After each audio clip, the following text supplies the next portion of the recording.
And we're back with Truth Unrestricted, the podcast that is creating and interpreting the language of the disinformation age. I'm Spencer, your host, back again today with Patrick. How you doing, Patrick? I'm doing well, Spencer. How are you? Yeah, good.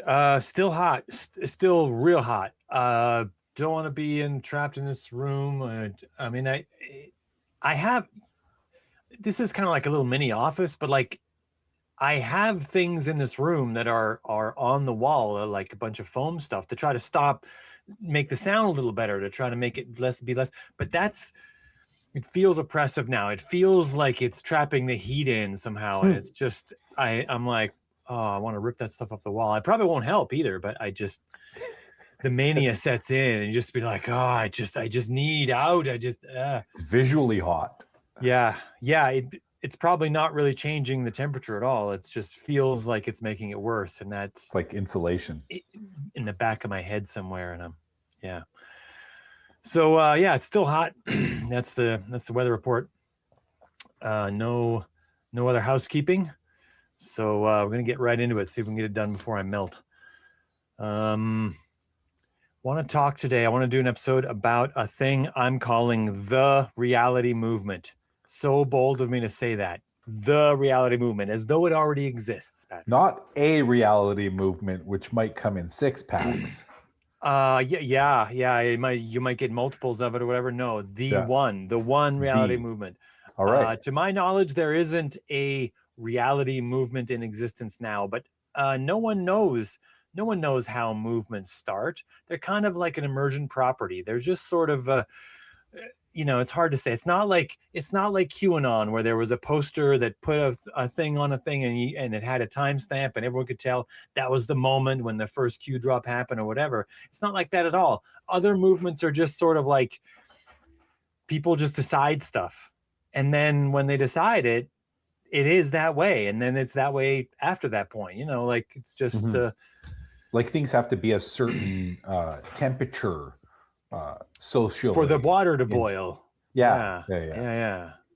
Well, so I'm deciding, instead of waiting for someone else to do it, I'm just gonna put some words into the ether and see if this catches on with anyone. If anyone thinks about it some and gets back to me and says it's a crazy idea, which I get a lot, but that's fine. Wait, so we might be the reality movement? You and me right now. Oh, good. Yeah. Sweet. Isn't it fun? Let's take it all the way. Oh, yeah. What does that mean, though? All the way to what? Like, what is it? More reality? All the way to what? All the way to what? Like, how far can reality move? I don't know. Well, it's not the reality that's moving. It's other people that are moving with reality. It gets complicated to try to parse it. Okay. Yeah. Okay. So, what would it mean? What would it mean to have a thing that would be called a reality movement? It would be a group of people that want things to be more real. And I think in the age of disinformation, I think we're going to need something like this. It might not be called this. It might be something else. It might have a different shape than the one I would imagine, but it doesn't really matter. I don't really care how the world gets saved or who gets credit, as long as the world gets saved. That's I'll give credit to someone else. I don't care. If someone else wants to take up the mantle and go do the thing and start all the things that are needed or whatever, and I don't I'm fine with that. Save the world. In fact, do it. Please do it. And then I can go back to like playing video games and stuff. Like that's what I'd rather be doing than this. Like, really. I mean, I probably still wouldn't get to play video games. I'd probably have to just do more work in the garden or whatever. But still, my wife would be happier. And then, by extension, I would also be happier. But no one else is here to do this. So here we are. So I came up with some guidelines. Okay, so first I need to make a statement about people and how people suck. You can't make rules for something like this, Patrick. You can't.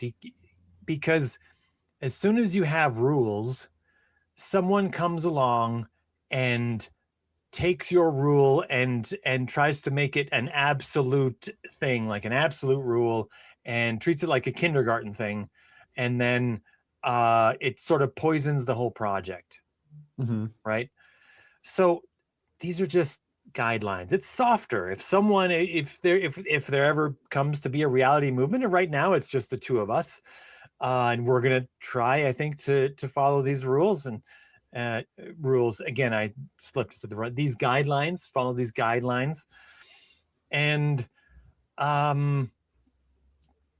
if one of us steps outside the guideline, the other one says, "Hey, come on, man, come back to the guidelines, come back to the fold. Like, we started, let's finish it." And that's just how real movements should work. People shouldn't be assholes and like demand things of people. So these are just guidelines, they're not rules, but I came up with them on the last minute, shortly before the podcast started. I had them in my head, but I just kind of wrote them down real quick here, typed them out. So the first one, I did put them in some kind of order just to make them make some kind of sense. The first one is try to be honest, right? I mean, it's simple. Try to be honest. It's not always possible. There might even be some occasions where you feel a strong need to lie, but honesty, just being honest alone, makes a huge difference in the world. It helps you to take responsibility for things that you've done, and in the end, I think most people would feel better after they take responsibility for their stuff. They feel less guilt. It helps the people around you understand what's really happening if you're honest, and the same for you if they're honest. But you can't be absolutely honest, which leads us to the second rule, which ties into the first rule. You kind of have to say them together. Do not try to be radically honest. Okay, so that means a specific thing. There are people who, a very small number of people, but there are people who try to do a thing that's called radical honesty. And this is where you are completely 100% honest about everything. This is a thing that completely breaks the social contract, the set of rules that we generally follow that are sort of unspoken, just to make all the social interactions between us that much easier to do. We agree to not be as harsh with each other. We let each other get away with little things here and there, right? We don't necessarily tell each other when we wear some clothes that don't look as good as they could have looked or whatever. You know what I mean? Like we don't constantly remind each other of all that stuff. And that's a thing that we should not try to do. Don't try to be radically honest, because, and again, I point back to the thing I said at first. Someone, if this ever becomes a thing, someone will take it and say, no, you weren't honest there. You weren't completely honest. You don't need to be completely honest. This is only a thing that we try, and these are only guidelines. Just fucking relax already.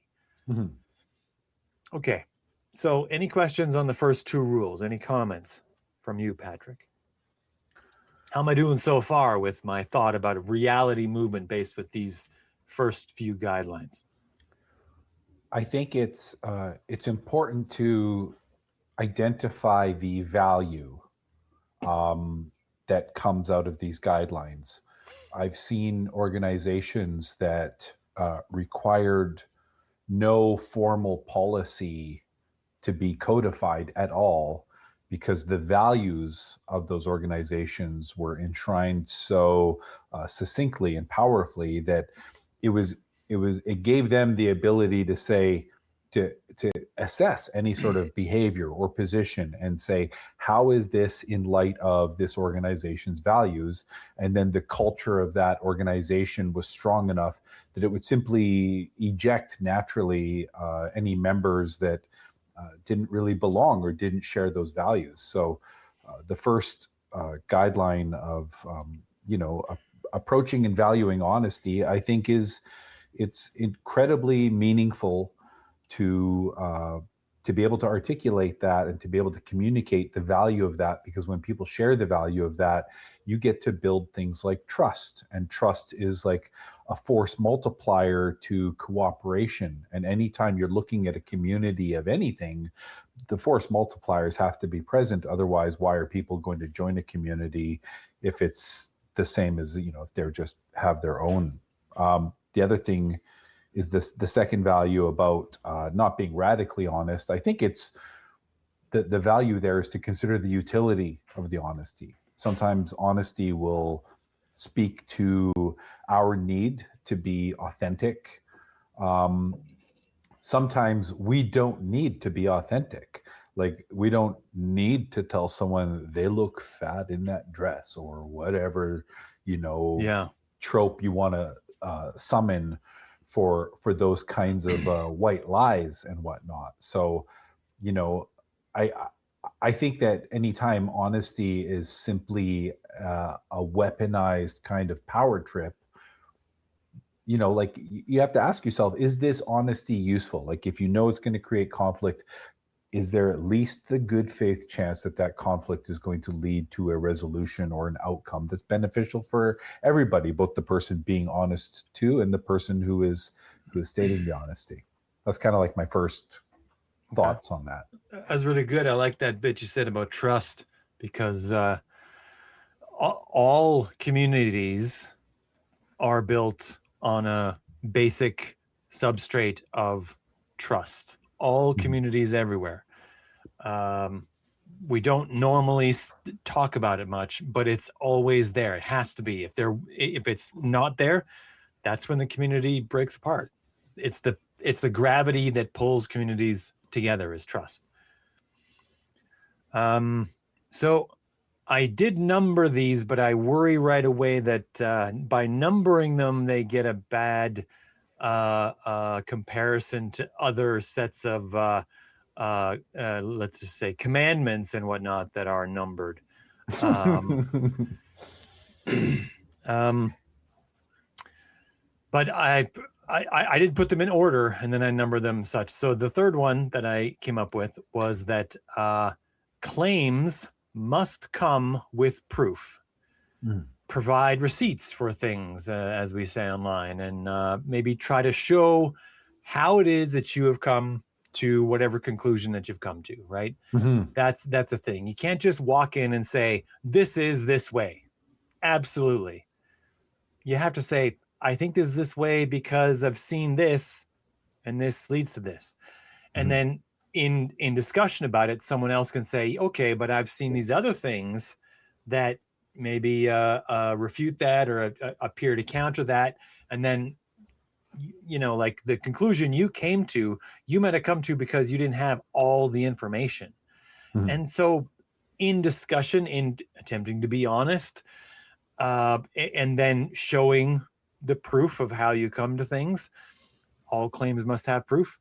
Uh, this is sort of how science works, generally Mhm. speaking. It's If you really watch how scientists interact, though, they're much less friendly than most people think. I think they are. They're actually pretty harsh with each other. They're Um, competitive. They know that they're oh going after yeah, the same funding and stuff like that. And yeah, yeah, and they can tear each other down like you not believe if they make a mistake or whatever. Like Mhm. it can be brutal. Um, Sometimes that's the glory of science, though, that because the ideas that survive that gauntlet of intense scrutiny are the ones that rightfully carry on to impact our understanding, yeah, um, as long as the scrutiny is scientific. yeah, yeah. That's a key one. I would caution against the idea, if anyone ever has it, and I'm sure someone has come up with it at some point, that science should be done by those who, like, survived the forging fire somehow. You know what I mean? I'm like, well, that's like, it should be difficult academically, Mhm. but it shouldn't have to be like some kind of test of will as well. You know what I mean? Like, that's not, Mhm. yeah, yeah. But um, in any case, if you ever really watch scientists when they're doing any kind of discourse like that, yeah, they can be very short with each other and very sometimes they take it personal because they're humans. Mm-hmm. I would add to the idea that claims must come with proof that proving something has to fall on the person making the claim. Absolutely. That's a general rule of logic and skepticism and science and everything else. You can't just say that what's a good claim? Conspiratorial claim. COVID was manufactured in a lab in China, and then throw that claim out there, and then when someone says no, it wasn't, and then say prove it wasn't, because that's putting the onus on the person that didn't make the claim. Mm-hmm. So it seems like they did because they said no, it wasn't, but they're Mm-hmm. just countering your claim. They're just We could calling on you to make the back up your statement with evidence, and by turning it around and saying you have to prove that my thing is wrong. Well, that's not how these things work. If you make the claim, you have to provide proof of the claim, and that's just how claims work. I think we could almost kind of call this guideline the all your cards on the table guideline, right? Yeah, Because when someone sure. calls you, it's not on the basis of, well, what cards do you have? Like, you get to see my cards, right? What my cards are what I'm playing. So they need to be on the table and you need to be able to examine them. I don't get to just tell you that, oh, I have pocket aces, but that pocket's on a different pair of pants at home, but you're gonna have to take my word for it, right? Yeah, Like it's got I to would have be. won this hand for sure. Yeah, yeah. Yeah, and I think that's what has always been, a strong point of the scientific process of peer review and replicability, things like that. But if you come back to the social media landscape, for every time somebody has made some outlandish claim, and then suddenly they just send this barrage of like 15 different links, and some of these videos are half an hour or an hour long, and Yeah, they did you none must of the now have work. done all the research I did. Yeah, Yeah, if you don't no, understand it enough to summarize it, then yeah, you then you didn't. should never Yeah, have produced a link to something else. Just tell me yeah. what it says, and if I want to verify Yeah, like I using can your say sources. when I use a source like that, I'm also able to summarize what it is the source is telling me. Yeah, And I often also like to say it's in this, podcast or video or whatever, and this is the timestamp. timestamps. Yeah, Yeah. thank you very No, you much. don't have to listen to the entire podcast series, the entire 2-hour podcast episode or whatever. Yeah, It's at this timestamp. And of yeah. course, when I do it here on the podcast, I like to take clips of it and then just point out where it can be found if they want to go see Mhm. for themselves the greater context or whatever. Yeah, and you Um, also learn yeah. something too about how somebody fairly represents an idea, because if you're going to give me a timestamp and I'm going to look at it, take a little greater interest in it, then I'm going to start to expand what I'm looking at. And if it Yeah. turns out you isolated something out of context, well, then how are you to be trusted? Yeah. Yeah. There was I remember hearing Sam Harris say one time that he said, I think he said exactly, he said, do my Sam Harris impression, I could say that that's a terrible impression. That's never going to work. Okay. I can't impersonate Sam Harris. He has too much of just a regular voice. Um, but he said, I could say white people are apes, black people are apes, everyone is an ape. And he says someone would clip that out of context, so it would just have me saying black people are apes. Mhm. In somewhere that would happen, you know what I mean? Like, And that's, This is getting clipped as we speak. No, I'm sure it is. Yeah. Someone right now is clipping yeah. this. But yeah, Finally. Yeah. that demonstrates how it is that gets taken out of context and just say, no, he said the thing. And it's like, well, he's talking about something else completely different. Mhm. Out of context clips happen a lot in the misinformation world and in the act of disinformation. One of the most famous out of context clips was a clip of Bill Gates saying that there's just too damn many of us. And I'm not familiar. Well, it the context of what he was saying was that we need vaccines to help people to live because there's too damn many of us. And what they clip is that little bit, and they try to say, oh, he's using vaccines to like kill us off or Oh, depopulate or yeah. whatever. But what he was really talking about was the fact that humans, as a social animal, we change our behavior based on our environment, and in doing so, when we're in an environment in which our offspring regularly die, we tend to have many more offspring to make up for that. And when we're in another environment in which our offspring tend to live, we instead generally make fewer offspring and put more of our energy into developing the offspring that live. Mhm. And this is a pattern that's happened in like the Western world, where things are generally a little bit safer than they have been in other parts of the world. And he says that if we want the human population to level off and stop endlessly, you know, becoming more and more, we Yeah. need to help everyone get to that same level of security about their offspring. And a great way to do that is vaccines. It's incredibly inexpensive compared to every other option. Most, in a lot of these places, the children are still dying from diseases that we've in this part of the world have stopped. Sometimes some of these diseases are things that we don't even get, but still, that's not a reason to not get vaccinations for them. And that's what he was talking about. But they clipped that out of context to try to make it seem like Bill Gates is trying to kill off the population by vaccinating it. But the exact opposite. He's trying to get them to live so that they just have fewer children on average. Mm-hmm. But anyway, enough about out of context stuff. Rule number 4. Rule again. God, guideline number For 4. shame. It's hard. It's hard. It's okay. Guideline number 4.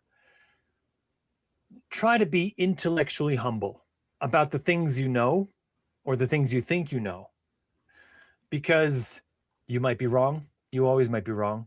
Mm-hmm. Um, and We're always asking others to consider that they might be wrong and to be open-minded yeah, to things. yeah, So to have that, I think that's a token of intellectual respect. yeah, and it's a really difficult one to do. Really, it's hard to be humble in this field, and it's harder if the person um, who is attempting to show you something seems to be doing so in an attempt to humiliate you, Mm-hmm. because humility and humiliation are actually not the same thing. Humility is something you accept for yourself. Mm-hmm. Humiliation is something that's done to you. They have the same root word, but that doesn't make them the same thing. And yeah, I will admit it's hard for me to be humble, uh, but it's also why I've worked so hard to not be wrong. So there. Mm-hmm. For me, I struggle with it too, and I have to remind myself or have a little bit of self language where I remind myself that the person I'm talking to is not merely wrong, if in my opinion, in that moment, but they are also experiencing an opportunity to learn something. And my opportunity is to share that idea if that idea is, is a good one. But I have to continue to look at people who present that challenge that sometimes becomes conflict oriented or adversarial, that this is an opportunity. Otherwise, why am I trying to, cast seeds on concrete, right? Like there has to be fertile ground.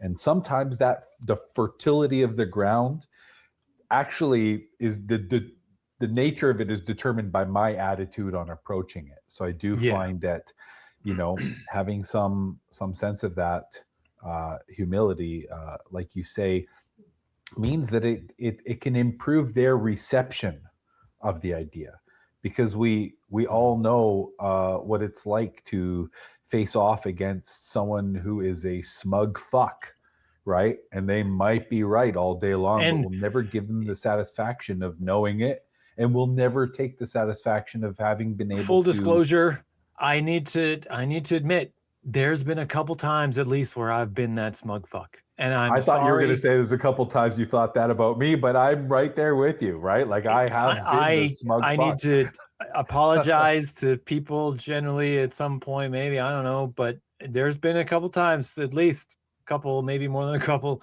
where I've been that smug fuck. Absolutely. And sometimes we just have to work on diffusing it's the not things easy. that people say and do. That's why these are just guidelines. Yeah. And forgiveness is a powerful thing, but I don't get to choose when people forgive me. But it's difficult. It's going to be difficult.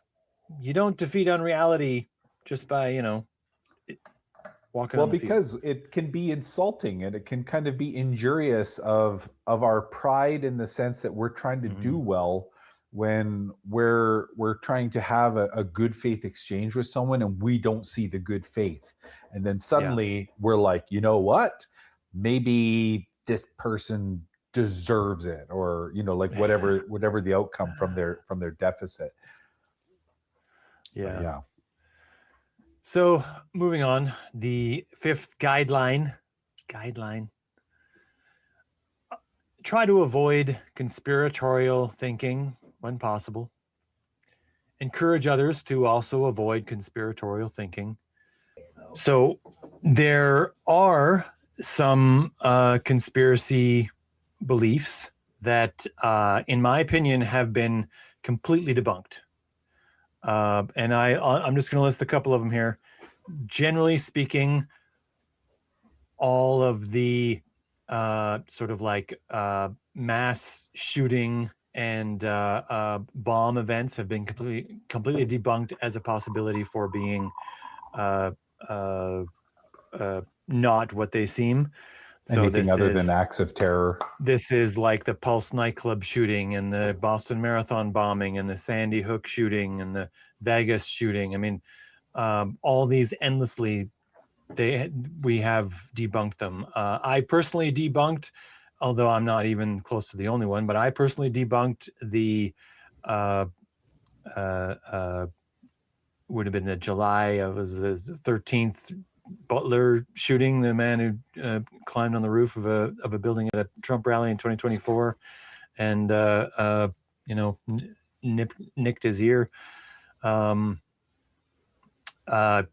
Lee Harvey Oswald shot JFK. I've looked into it. I've looked at all the details. I'm certain of it.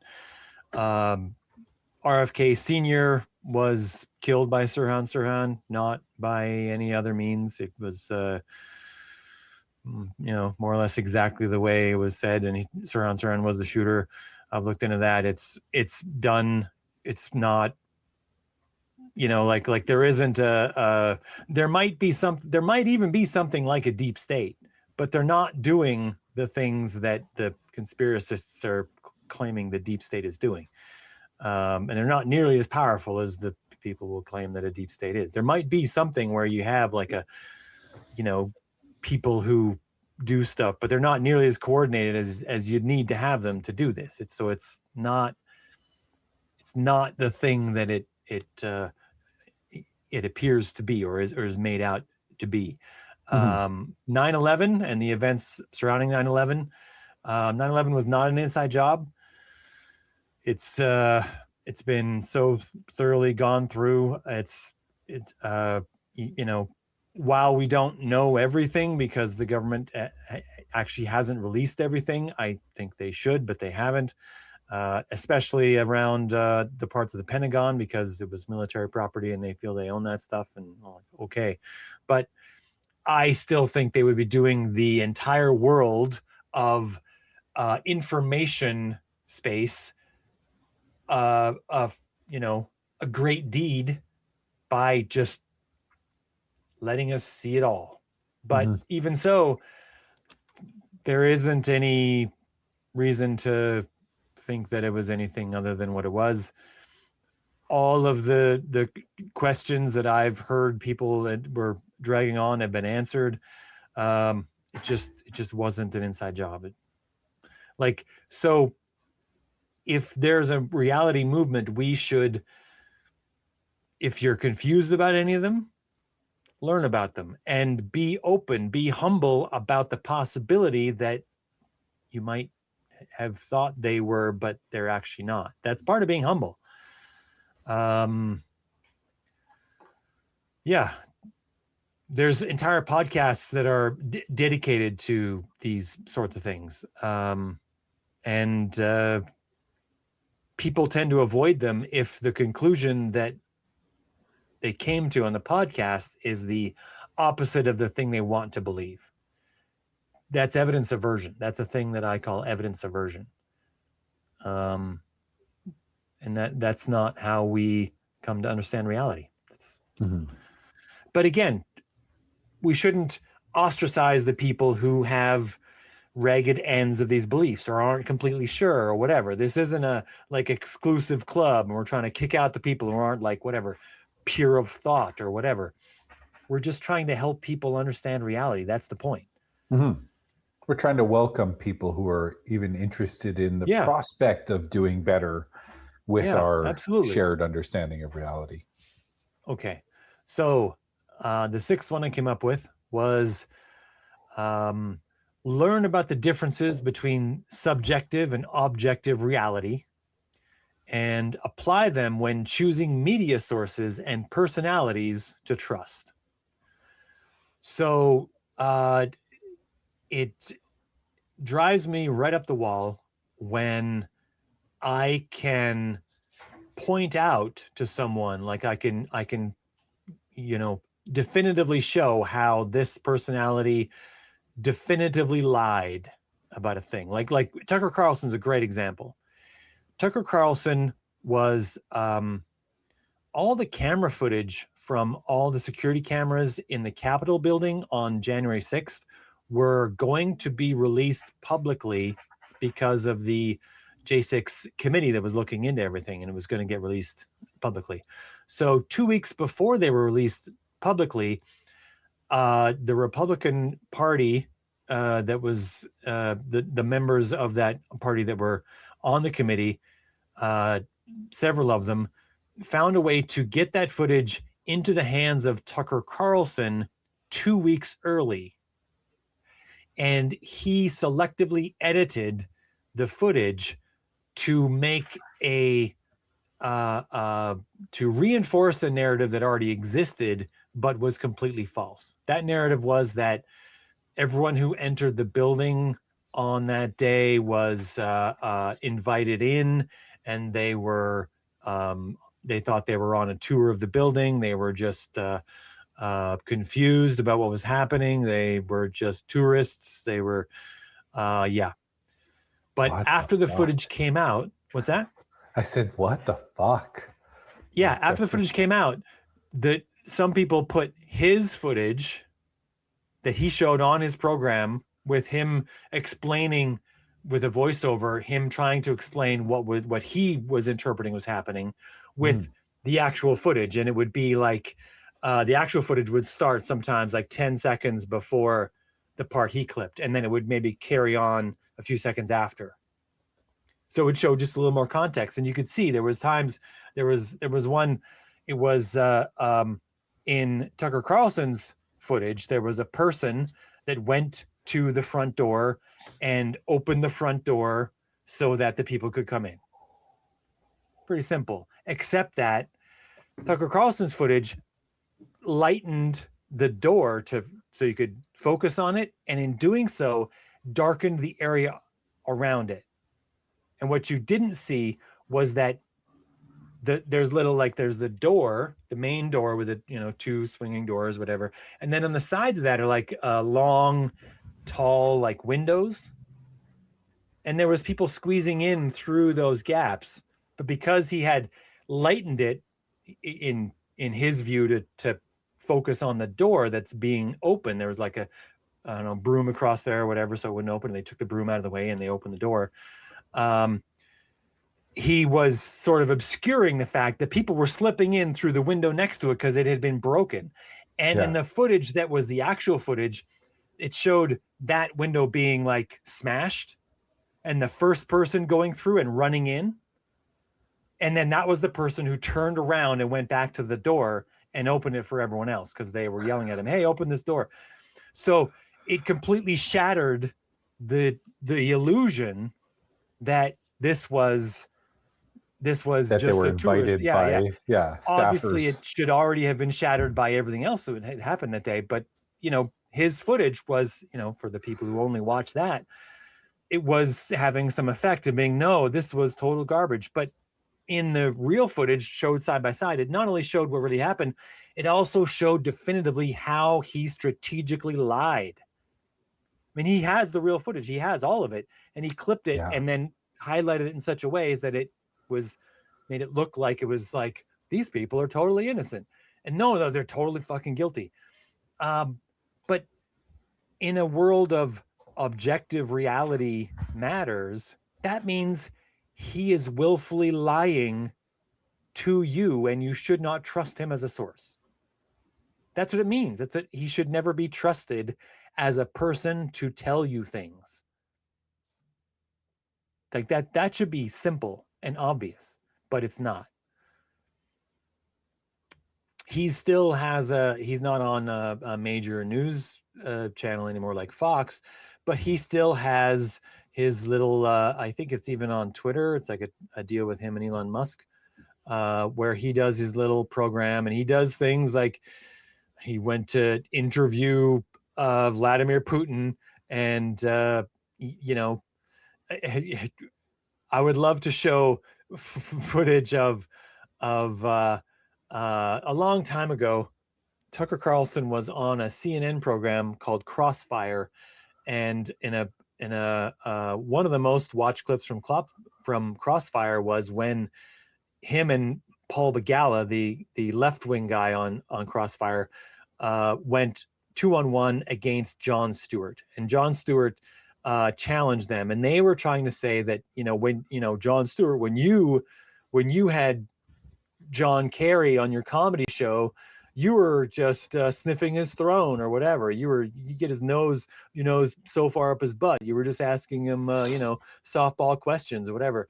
And I would love to show that next to Tucker Carlson, who is essentially doing that exact thing with Vladimir Putin, and be like, dude, how far you've fallen from trying to challenge Jon Stewart about his level of journalistic integrity, which he's on a comedy show, so okay. But and then you, who tries to be serious journalist, and then you're just sniffing Vladimir Putin's throne, like, it's just like, what are you doing? I just but no one should trust Tucker Carlson, because the evidence is out there, plain to see. He will just lie to you. He'll just lie. Mm-hmm. So you can't trust him to tell the truth, and you shouldn't ever. Should never happen. Anyway, I do have one more rule I came up with. Rule again. It's so hard to do. Guideline. Right. media that is created, content that is created, needs to be labeled. If it's fiction or if it's AI generated imagery needs to have some kind of a label on it, so that we can clearly see who is, you want to play around with AI, fine, but we should well advertise this fact that it should be labeled as such, some kind of watermark or something. And then we need to understand that all of our older people, elderly folk who don't understand how this works, need to be told that's not who you think it is saying those things right now, grandma. Like you shouldn't vote based on this information that's being told to you, because this isn't who you think it is. It really sounds as well like music should have some kind of a label that it's AI music, I think. So people who want to not support AI music can more easily make that choice. That's where the world is going to go. So, give them an informed choice. That's the power of choice, is informed choice. If you're not informing them, you're trying to deceive them. That's the nature of it. Agreed. So also, I think I have a personal thought that content that's meant to be fictional should be marked as fiction. Like, I would like to see a modification of actual law that says that if you're making fiction, maybe at the start of the movie or TV show or whatever, movies already have some labeling on there about how you're not supposed to copy it or whatever. And maybe there's a thing that this is a work of fiction, and that's it. It's fine. It's simple. It's easy. And you can absolutely make content that's, you don't have the label on there, but you lose the protection. There might be a protection from that you lose. So we've already seen examples of times where lawyers have attempted to make the argument in court that something should be taken as fictional when it was probably meant to be taken seriously. And again, ultimate example, Tucker Carlson. Carlson made a lot of claims about the 2020 election, that eventually there was a lawsuit. The company that made the voting machines sued Fox News for repeating all these lies so many times. And Tucker Carlson repeated the lies way more than anyone else. And the lawyers for Fox News in court attempted to say that Tucker Carlson in his show, he's not only doing commentary, but it's more like satire, or it's more like entertainment, and no reasonable person would take this seriously.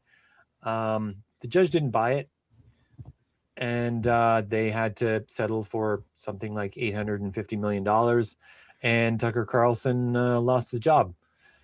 He got fired by Fox News.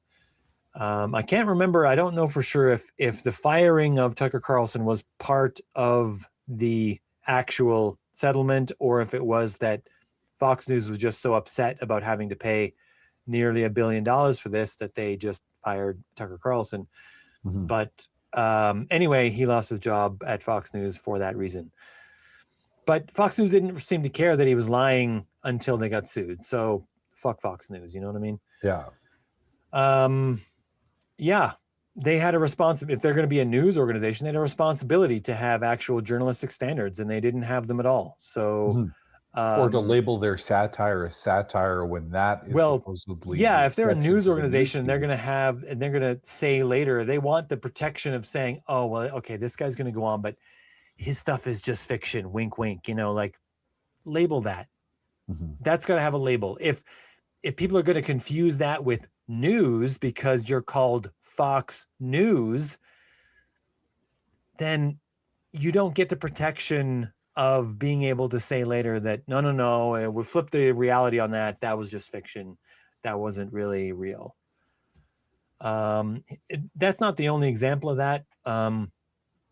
Alex Jones, known creator and repeater of Unreal Notions, was he did get sued by Sandy Hook families, but this wasn't in those lawsuits.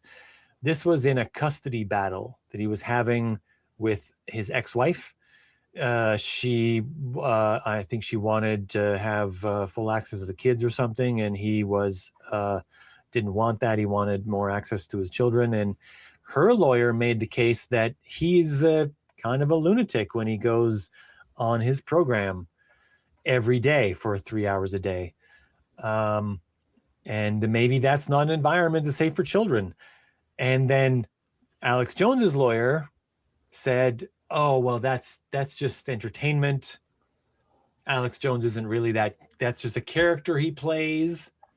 Like, that's just fictional stuff there, Your Honor. It's not really real. No reasonable person would really think that that was real, Your Honor. It's just he's just putting on a show. It's like wrestling. I don't know if the judge bought that or not. I didn't really, keep a close eye on that whole thing. But I thought it was interesting that his lawyer made that argument, and I would make the argument that he doesn't get that argument. Mm-hmm. He shouldn't get that argument, even in the case of a divorce thing. He should have to own the responsibility of having told so many blatant lies to the public. That's I don't think I'm irrational. A realistic label to say that this is just for if he wants later to protect himself from legal repercussions, then he can do it by just putting this little label on there that says this is just fiction. Mm-hmm. That's it. It's simple.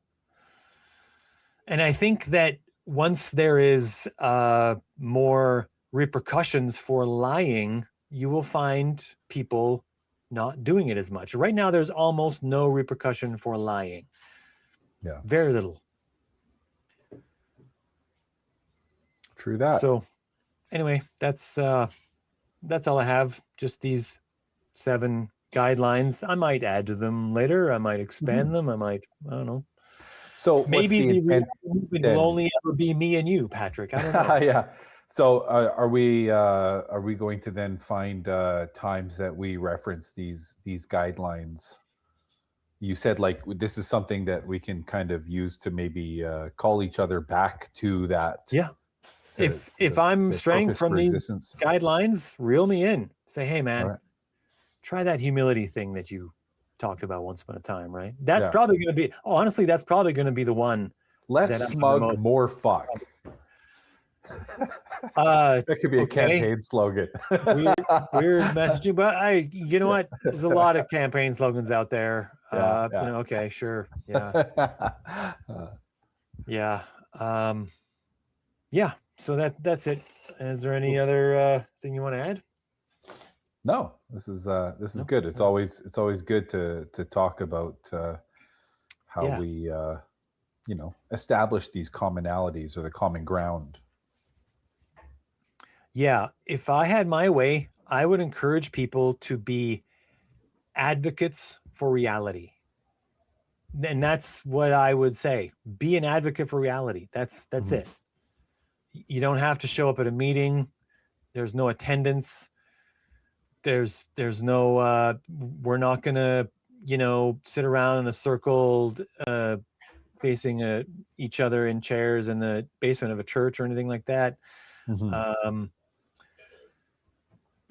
Just try to just do your best to steer the boat toward reality at this point. Yeah, establish a standard and steer your own boat away from anywhere or anyone that doesn't meet that standard. Again, be humble. If it's pointed out to you that you could do better, maybe just do better. That's okay. That's okay to just say, okay, you know what? I could do better. But we should also be looking for that in ourselves. We Yeah. should be Oh yeah. challenging Yeah. ourselves I'm to not. do better. I'm not. I came up with these, but I'm not perfect. Yeah. I had to restrain myself actually from adding an additional guideline on here, which was try not to exaggerate too much. I felt that I might be going too far with that one. I don't know. I get annoyed. I get annoyed when someone says that they're going to put in 110% effort. I get immediately annoyed. The math guy in me wants to say, that's not possible, man. Don't blow smoke up my ass. I love how the There is exaggeration no such thing guideline as is going too 110%. far. You can't agree with me 1,000%. You can't agree with me 1,000,000%. It's not a thing. Yeah. These are just comfortable lies we tell each other to like boost each other up. It's not real. But I feel like if I tried to put that in, that would just be my personal thing. And I would become that asshole that's expecting too much of people that I was railing about at the beginning. Because I'm also a human being who has some tendencies that aren't great. Sorry. I'm not perfect. Sorry. And maybe sometimes people just want to express their degree of enthusiasm with a bit of exaggeration, right? So I've grudgingly accepted it. I've tried not to do it myself. I've tried not to do it on the podcast or let anyone else do it too badly on the podcast. Yeah. All right. But there's no more than 100% of the total possibilities of a thing. Sorry. That's just reality. Yeah. Yeah. With that, we'll probably end. All right. So, till next time, Patrick. Until next time.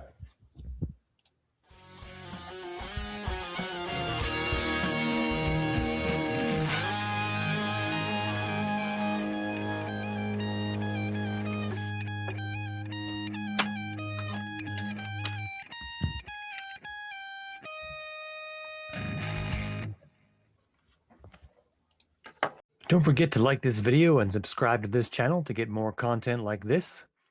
Special thanks to Jeff Powell for the intro and outro music handcrafted with real guitars. Please send all feedback to truthunrestricted@gmail.com.